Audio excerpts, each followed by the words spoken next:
For those who are very creative but high in neuroticism, how should one work to gain emotional stability in order to go out into chaos to do more creative things? That's a really good question. You know, I learned about that by reading Jung's works on alchemy, weirdly enough. And so back again in graduate school when I was starting to write Maps of Meaning and really tearing myself apart psychologically, trying to understand evil, I suppose, the evil of the Cold War and the evil of the individuals who composed Nazi Germany and Stalinist Russia. I was reading Carl Jung because he wrote his tracts on alchemy were a lot about self-transformation, and he talked about, it's hard to explain his works on alchemy, but suffice it to say that his advice was something like the advice he derived from the alchemist was that if you were going to mess around with very complicated and dangerous matters, that's a good way of putting it, that you should really put your life together. And so I would say the right way to deal with your neuroticism is to increase your conscientiousness, because we also know that the higher your conscientiousness, the lower your neuroticism. Conscientiousness does seem to keep neuroticism in check. And so I would say, and have said this to many people, clean your room, organize your life, like get a routine, get up every day at the same time, go to bed at the same time, establish disciplined habits.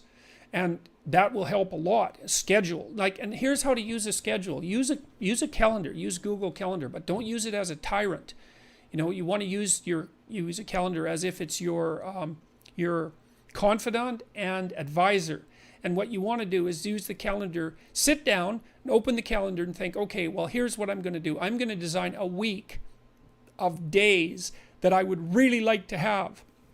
So what that would mean then is that you would schedule things that you would consider meaningful and productive, you know, on a daily basis, so that you feel that your life is justified by having a day like that, and also to schedule enough of your responsibilities so that you make progress day by day instead of falling farther behind.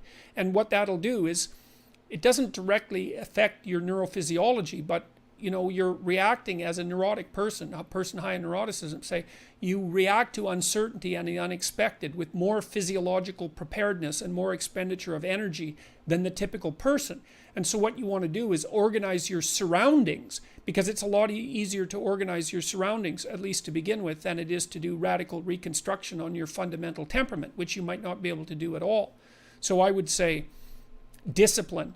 And the other thing I would say for creative people, and this is true for people in general, but it's really important for creative people, is that if you want to be creative, which is very, very dangerous and very, very unlikely to succeed, although absolutely necessary if you happen to be high in openness, is that you should organize the rest of your life, except for your creative endeavors, in a pretty traditional and conservative manner, if you can do that. Because what that does is buttress you against the unexpected and give you some stability on many, along many of the potential dimensions of your life. And that frees you up to take larger risks in the creative domain. Now, it's hard for creative people to do that because they're sort of blasting out, laterally in all directions simultaneously. But you exhaust yourself that way, and you also risk scattering yourself.